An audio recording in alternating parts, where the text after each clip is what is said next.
የኢሉሚናቲ አባል ናት የጥልቁ አባል ናት እያልከኝ ያለው ምንድነው ማስረጃ? የምታዩት ፎቶ ላይ እኔ ከሰራውት በኋላ ከቴስት አፕ ላይ ነው ያመጣ። ኢትዮጵያ ውስጥ ያለውን ቶዮታ ነበር ምነዳው፣ አሁን ደግሞ ጃጓር ነው ምነዳው። እዚህ አሳያችኋለሁ። BMW ጃጓርና ማርኬዲስ ምናምን ካልሆነ ቶዮታ ምናምን ኒሳን እንዲት በጀን ክቻ አላረግም። እዚህ ይሄ ደግሞ ምን የሚሉት የሰርግ ስነ ስርዓት ነው። ጉድ እኮ ነው። እኔ ለመጀመሪያ ጊዜ ማየቴ ነውና እስኪ መታቁ ነገሩኝ። ሰላም ጋይዝ፣ እንግዲህ ሰሞኑን አነጋጋሪ ከሆኑ ቪዲዮዎች መካከል በረከት ገበሬዋ ትገኝበታለች። እንግዲህ ስለ በረከት ገበሬዋ ቲክቶክ ላይ ዩቲዩብ ላይ ብዙ ነገር ተነግሯል። እኛ ግን ከታማኝ ምንጭ ቤተሰብ ነኝ ከሚለው አካል የሰማነው መረጃ አለ፣ ለናንተ ይዘመተናል። ተከታተሉ። እኔ አጎቷ ነኝ የበረከት ገበሬው። እኔና እሷ በወራት ነው የምንበላለጠው። ገብቷላ። እኔ 1977 ሰኔ 27 ነው የተወለድኩት። እህቴ ስትነግረኝ ኃይሉስ ተስፋዬ አንተ ተወልደ እሷን እርጉዞኝ መጥቻለሁ ለእናቴ አክፋ ይዤ ብላኛለች። ገብቷላ። ስላንቺ ሚስጥር ማቀው እኔ ብቻ ነኝ። ባይዘው ኢትዮጵያ ውስጥ በደንብ ተንትኜ ማቀው እኔ ነኝ። እግዚአብሔር ገለጠልኝ እሷ የጥልቁ አባል ናት ብለሃል። ቅድም ደግሞ ስትነግረኝ የጥንቆላ የሚመስል የታሰረ ጽሁፍ አየው እና ለሀብት ተብሎ የሚሰራ ነው ብለኛል። ስለዚህ እያልከኝ ያለው በሚዲያ እንደሚነገረው እሷ ምክንያቱም ማጥራት ስላለብን ነው፣ እሷ በሌለችበት ስለሆነ የምንነጋገረው ስም ማጥፋት እንዳይሆን የኢሉሚናቲ አባል ናት የጥልቁ አባል ናት እያልከኝ ያለው ምንድነው ማስረጃ? ጥሩ ጥያቄ። ይኸውልህ ጸልዬ እግዚአብሔር ሚስጥር ሲነግረኝ በስጦታ እንደምትሰራ ሲገባኝ በየቤቱ ሄጄ ዕቃ ማቃጠል ጀመርኩ። ወንድሜ ጋር ሄጄ ጫማና ልብስ አቃጥያለሁ። የወንድሜ ልጅ ጋር ሄጄ ጠረጴዛ አቃጥያለሁ። እየዞርኩ ሳቃጥል ሁሉንም ስጠይቅ የገዛ ወንድሟ ጋር ሉሲፈር ኒው ስታይል የሚል ኮትና ጫማ ነበረ ለሰው ሰጥቻለሁ ብሎ ነግሮኛል። የቱ ጋር ሱቅ ያላት? አዋሳ አቶቴ በሹ ሆቴል አጠገብ ጋር ፎሬቨር ያንግ የሚል ሱቅ ነበራት። ይህ ሱቅ እንዳለ ሙሉ በሙሉ የሚሸጠው ብራንድ የሆኑ እቃዎች ናቸው። ብራንድ የሆኑ ልብሶች ነው የሚሸጡት። ይሄ የአዋሳ ሰው በሙሉ የሚያውቀው። ወንድሟ የገዛ ወንድሟ ሲነግረኝ ይሄ ሉሲፈር ኒው ስታይል የሚለው ልብስ 10 ሚሊዮን ያለው ከዛ ውስጥ ነው የሰጠችኝ አለ። በኋላ ላይ ነው ያስተዋለው እንደዛ መሆኑ። ሌላኛው ወንድምየው ነግሮት ነው ያስተዋለው። ግን ይገርምሃል ረጅም ጊዜ ቤት ውስጥ ቁጭ ብሎ ነበር ያ ነገር ለምን እንዳልጣለው ነው ግራ ይገባል። ወይ እግዚአብሔር እዛ ድረሽ እንዲያውቅ ስለፈለገ ይሁን አላውቅም። ገብቷል። ከዛ በኋላ ነው ያለውን ነገር ስናይ ድሮ ትዝ ሲለኝ እግሯ ላይ ባቷ ላይ አይን ምስል አለ። ሙሉ ቤተሰብ የሚያውቀው ታሪክ ነው። እኔ ብቻ አይደለም የማውቀው። ንቅሳት ማለት ነው። ንቅሳት ይሄ ታፏ ላይ ያለው ራእይ 13 ላይ ያለው የተቆጣ የሚመስል ነብር አየሁ የሚለው ታቶ ነው። ይሄን ሁሉ ነገር የምናገረው የእህቴን ስም ለማጥፋት ፈልጌ ሳይሆን በጣም ብዙ ጊዜ ደጋግሜ ተመለሽ ብዬ ነግራታለሁ፣ ለምኛታለሁ። ያ ሁሉ ሰው ነብጥ ሲያነሳባት በኮሜንት ተመለሽ ብዬ እየሞከርኳት ነበር። ዮኒ ማኛ እንኳን እግዚአብሔር ምልክት እያሳየች ነው ብሎ ነግሯታል። እግዚአብሔር በአንድም በሌላም ይናገራል፣ አልሰማች። ምክንያቱም እኔ ማቀው ሚስጥር ነበር ስለ ኢትዮጵያ። ስለዛ ያ መጽሐፍ ሊነጋ ነው የሚለው መጽሐፍ የሷ ወንድም መጽሐፍ ነው። እኛ ቤት የተጻፈ መጽሐፍ ነው ያ መጽሐፍ።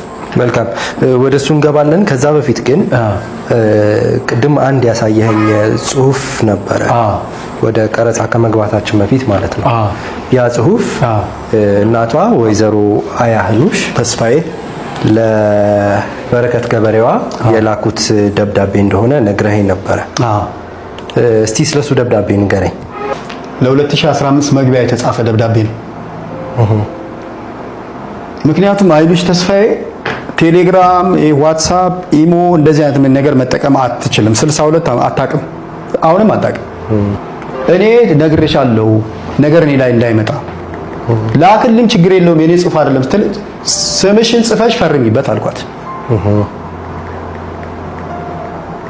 ፈርመች ላኩላት በቴሌግራም ገብቷላ። ይሄው ነው። በኋላ ላይ ምንድነው የሚለው ይሄን ጽሑፍ ታነብልኛለህ? ጥሩ ጥያቄ። መዝሙር 90 ከ19 እስከ 20 ይላል። በመከራሽ ቀን እግዚአብሔር ይስማሽ፣ የያዕቆብ አምላክ ስም ያቆምሽ፣ ከመቅደስ ረድኤት ይላክልሽ፣ ከድዌ ያድንሽ፣ ቁርባን መስዋዕትን ያለምልምልሽ። ይህ አዲስ ዓመት 2015 ልጆችሽ፣ ትዳርሽ፣ ሕይወትሽ ነፃ የሚወጣበት ወደ ወርቁ አድራ አምላክ የምትመለሽበት እግዚአብሔር ከሌለበት ሕይወት ኑሮ የምትወጭበት ከ94 2014 ያሳለፍሻቸው እግዚአብሔር ከሌለበት ሕይወት በንስሐ የምትመለሽበት የትኛውም የጠላት ኪዳን ካንቺ ከትዳርሽ ከልጆችሽ የሚፈርስበት እውነተኛ ደስታ ከእግዚአብሔር የሆነ የምታገኝበት የሰላም ምንጭ ጌታ ኢየሱስ ክርስቶስ ብቻ ነው። የክርስቶስ ኢየሱስ ደም የማነጻው ኃጢአት የለም። የትኛውም የጨለማ ኪዳን በኢየሱስ ስም ከንቱ ይሁን። ጨለማ ለዘላለም ከሕይወትሽ ከልጆችሽ ይነሳ። ልጆችሽ ነፃ ወጡ፣ ከእስራት ተፈቱ፣ ደስታሽ ተመለሰ። ዝና፣ ብር፣ ገንዘብ አላፊ ነው። የዘላለም ጌታ ያገኝሽ። እኔና ቤተሰቦችሽ የወርቁ ጓደኞች ቅዱሳን ሁሉ ይጸልይሻል። ጸሎትሽ ፍሬ ስላፈራ የአባትሽ አምላክ እግዚአብሔር ለዘላለም እስከ ዘላለም ስሙ ብሩክ ይሁን አሜን ይላል። የማይነበብ ፊርማ አይሉሽ ተስፋዬ። ይሄ እናቷ ወይዘሮ አያሉሽ ተስፋዬ ለበረከት ገበሬዋ በአንተ ቴሌግራም በእጃቸው ጽፈው የላኩት ደብዳቤ ነው ማለት ነው። በወረቀት ጽፋ። ምክንያቱም እኔ ከተራራ አንዳንዴ እሄዳለሁ እሷ ጋር ማታ ማታ እሄዳለሁ። ገብቷላ። ልብስ ታሳጥብልኛለች። እንደዚህ አይነት ነገር ስላለ አንዳንዴ እሄዳለሁና በሰዓቱ ጽፋ ነበርና ላክልኝ አለችኝ። በዛ ሰዓት ነው የተላከው። ይሄ መልካም። እዚህ ጋር አንድ ጥያቄ ማነሳልህ ነገር ከ94 እስከ 2014 ያሳለፍሻቸው እግዚአብሔር የሌለበት ህይወት በንስሐ የምትመለሽበት ይላል። ከ94 እስከ 2014 እግዚአብሔር የሌለበት ህይወት ምን ማለት ነው? ጥሩ ጥያቄ ነው። ይኸውልህ እቺ ልጅ የክርስቲያን ቤተሰብ ልጅ ነች። አይደለም እነሱ ጋር እንደዚህ አይነት ህይወት ሊኖር እንግዳ እንኳን ሆኖ እነሱ ቤት ከሄደ ማታ ማታ ላይ ይዘመራል፣ ይጸልያል፣ ግዴታ ነው። በስፖርት ሰበብ በ94 አዲስ አበባ መጣች ክለብ ለመግባት ለሩጫ። ከዛ ክለቦች ገባች። ሱሉልታም ወደዚህ ክለቦች ወደዛ ተል ነበር። በዛ መሃል እንደዚህ መናፍስት ቤት የሚሄዱ ሰዎች አወሩላት። ስሚ የሩጫው ብቻ ሳይሆን እኮ እንደዚህ አይነት ነገር የሚያስፈልጋል ብለው ይዘዋት ሄዱ ጠንቋይ ቤት። ያኔ የሄደችው 94 2014 አልተመለሰችም። 21 ዓመት ማለት ነው። አሁን እቺ ልጅ በማዕረግ አይሰጥም ቢሉ እንጂ ፕሮፌሰር ነች ማለት ነው። በጠንቋይ ቤት በመዞር እና ቤት ውስጥ ነበርኩኝ። እንግዲህ ሰው ሲደብረው አንዳንድ ነገር ያህልና አልበም ነበር። አልበም ሳይ የሆነ ወረቀት ነገር አየው አልበም ውስጥ እና 4 ማዕዘን ነች በክር የታሰረች አየዋት። አወጣዋት፣ አነበብኩት። በግዕዝ አንድ በግዕዝ የተጻፈ አንድ በአረብኛ የተጻፈ ለሀብት የተሰራ ነገር ነበር። ያ ነገር እኔ ማንንም ሃይማኖት የመንካት ፍላጎት የለኝም። ምናልባት በቋንቋችን እንትን ያሉ ካሉኝ እኔ ማንንም ሃይማኖት አልነካም። ልክ እኔ እንደ አስቴር በዳኒ ነኝ። ኦርቶዶክስም ሲበደል አለቅሳለሁ፣ ሙስሊሙም ሲበደል አለቅሳለሁ። እንደዚህ ነው የኔ ባህሪ። በላስቲክ ተቋጥሮ አገኘሁት ያልከው ጽሁፍ የማን ነበረ? እሷ አልበም ውስጥ ነው ያገኘው። የእሷ አልበም ውስጥ ነበረ። ቃል በቃል ምንድነው የሚለው መልእክቱ? እንዲህ ይላል በግዕዝ እኔ አልችልም፣ አስታውሰዋለሁ፣ አረሳም። በግዕዝ የሚለው ለሀብት ወበረከት ይላል። ገብቶሃል? እና ከታች ያለው ረስቼዋለሁ፣ ግን ለሀብት ወበረከት ይላል። ይሄንን ያየሁት የዛሬ 11 ዓመት የሄድኩ ሰዓት ነው። እዛ ደቡብ ሱዳን ውስጥ ከሷ በላይ ነኝ የምታወቀው። 6 ዓመት ነው የኖርኩት። ሞተረኛ ነኝ እዛ። ጋይዝ እንግዲህ በረከት ገበሬዋ እንደምትታወቀው ትላልቅ የእርሻ ቦታዎችን ተረክባ በማሳረስ በአትክልትና ፍራፍሬ ስራ ላይ ተሰማርታ ያለች ሴት ገበሬ ነች። በረከት ገበሬዋ እንግዲህ ሰሞኑን ከገጠማት ጥያቄዎች፣ ውዝግብ፣ አንዳንድ ጫጫታዎች ሚዲያው ላይ እንደሚታወቀው ይህን ሁሉ በማምለጥ በመሸሽ ወደ አየርላንድ አገር በመሄድ ኑሮዋን እዛ ያደረገች ሲሆን እየመጣው እሰራለሁ ትለናለች። እስቲ እንስማት።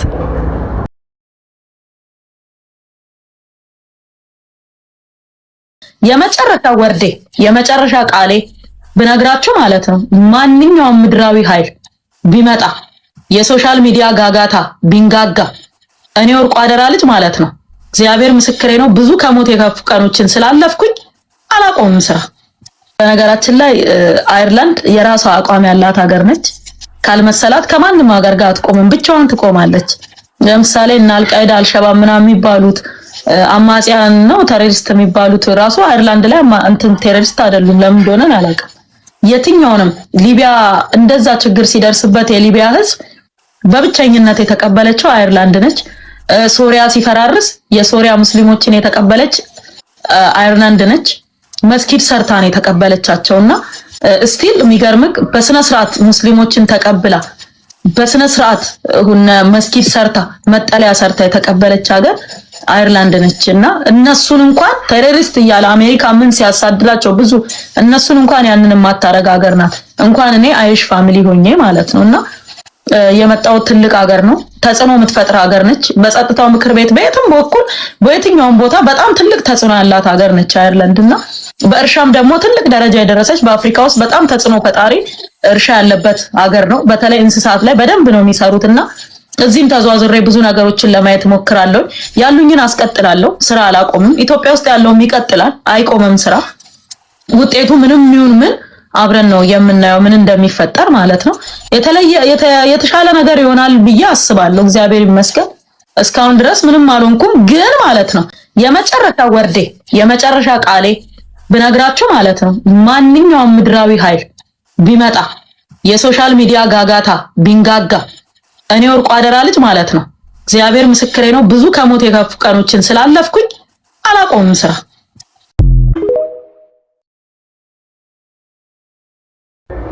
ከሰሞኑ እንግዲህ የተከበረው የእናቶች ቀን ምክንያት በማድረግ ብዙ ምራርጥ ቪዲዮዎችን ተመልክተናል። እንደዚያውም ደግሞ ብዙ ትችትን ያስተናገዱ ቪዲዮዎችን ተመልክተናል። ይሄንን ቪዲዮ ታስታውሱታላችሁ? እስቲ ቪዲዮውን እንመልከት።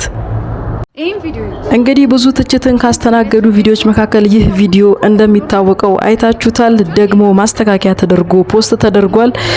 እናትና ልጅ አይደሉም፣ እነዚህ ባልና ሚስት ወይም ደግሞ እናትና አባት ናቸው። መልካም የእናቶች ቀን ብሎ ያከበረው የልጆቹ እናት ስለሆነች ነው የሚል በቅርብ የሚያውቋቸው ሰዎች ፖስት አድርገውታል። እንደሚከተለው ለእናንተ ይዘነዋል። ባልና ሚስት ናቸው ስለተባለ ይሄንን ይቅርታ ለመጠየቅ ነው አንመስ ያጋጠማል። ሰዎች ደግሞ ይቅርታ ከተባለ ደግሞ ይቅርታ ይደረግለታል እና እናትና አባት ናቸው ባልና ሚስት ማለት ነው። እና ለምን ነገሩን ረጋ ብለን ስላላየነው ነው። እነሱም የሚዲያ ሰዎች አይደሉም እንደዚህ መናገር የሚችሉና የሚያውቃቸው ሰው ነው። እንግዲህ በጣም ከማቀው ሰው ነው ይሄን መረጃ የሰማሁት። ሚዲያ ላይ እስካለን ድረስ እንግዲህ የሚታረመውን እያረምን ለሰው ይጠቅማል የምንለውን ብቻ ለማስተላለፍ ወስነናል። በጣም አመሰግናለሁ። ታንክ ዩ። እነዚህ ሰዎች ግን ባልና ሚስት ናቸው። የእናቶች ቀን የተከበረው ምክንያቱም የሱ ለልጆቹ እሷ እናት ስለሆነች ነው እንጂ የእውነት የብለድ እናትና ልጅ አይደሉም። ይሄን አረጋግጫለሁ። እቺ መልእክት ለመናገር ነው። አመሰግናለሁ። አካውንቲንግ ፎሎ አድርጉ። ታንክ ዩ።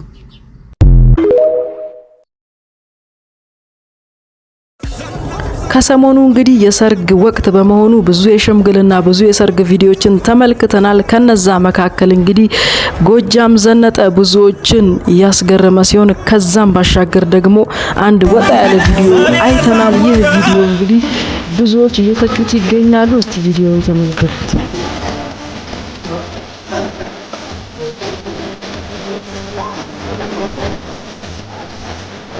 ይሄ ደግሞ ምን የሚሉት የሰርግ ስነ ስርዓት ነው? ጉድ እኮ ነው። እኔ ለመጀመሪያ ጊዜ ማየቴ ነውና እስኪ የምታውቁ ንገሩኝ። ዘንድሮ እኮ አድራጊዎቹ ማፈር ትተዋል። የምንመለከተው ሰዎች ነን የምናፍረውና እስኪ ይሄን ቪዲዮ እዩና የምን ባህል ነው ወይም ደግሞ የምን ሀገር የሰርግ ስነ ስርዓት እንደሆነ የምታውቁ ንገሩኝ። እኔ ለመጀመሪያ ጊዜ ማየቴ ነው። እነሱ እንዲህ ለሚሆኑት እኔ በማየት አፈርኩ። እንዴ ጉድ እኮ ነው። እስኪ ይሄንን ቪዲዮ እንመልከት አብረን።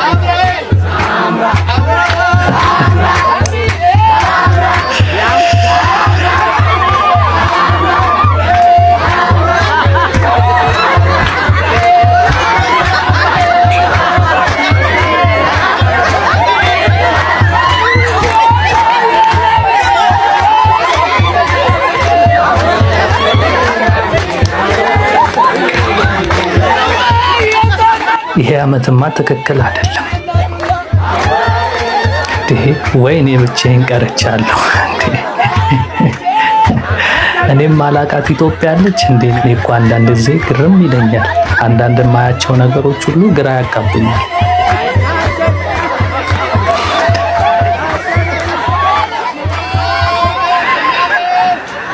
ደግሞ እኮ ሰውየው ግስጥ ብሎ ነው በቃ ማፈር የለ። ከሰውየው እንደዚህ አባባል ደግሞ የሴቶቹ ማሸርገድስ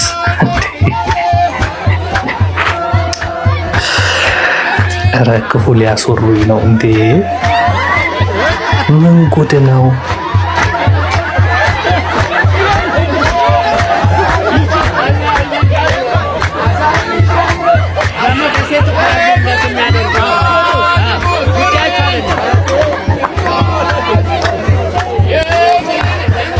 ወይ ዘንድሮ አለ ኤፍሬም ታምሩ።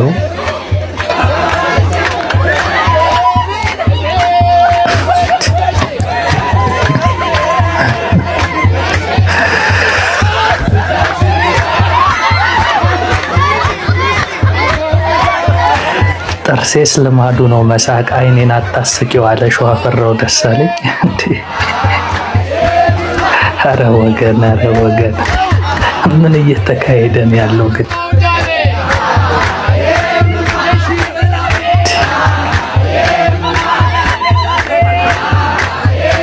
እኔ እንዲህ አይነት የሰርግ ስነ ስርዓት ሰምቼም አይቼም አላውቅም። እውነት በኮሜንት እስክትነግሩኝ ድረስ ቸኩያለሁ። ይሄ ባህል ነው ወይስ ደግሞ ምንድን ነው? እኔ ግራ ገባኝ እኮ እንዴ።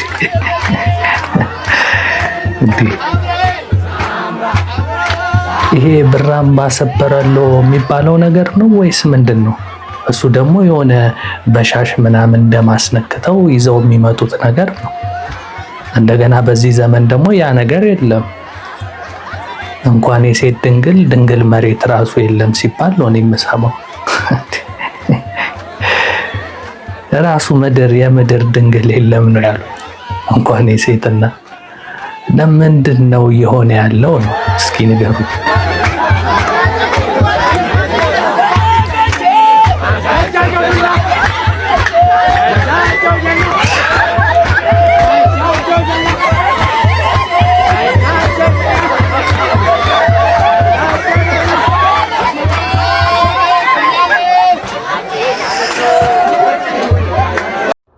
ጋይዝ እንግዲህ ቪዲዮን እንዳያችሁት ነው። ይሄ ስርዓት አልበኝነት ነው እንጂ እንደዚህ አይነት ወግ የለንም የሚሉ ሰዎች አሉ። ፈገግ ያሉም ሰዎች አሉ። እንደዚህ አይነት ሰርግም አይተናናቅም የሚሉም አሉ። የኛም ሀሳብ አስተያየት ከነሱ አንዱ ነው የሚሆነው። እንደዚህ አይነት ወግ ልማድ ባህል የለንም። እንደዚህ አይነት የተሰረገ ሰርግ እንደውም ሰርግ ነው የሚል ሀሳብም የለንም።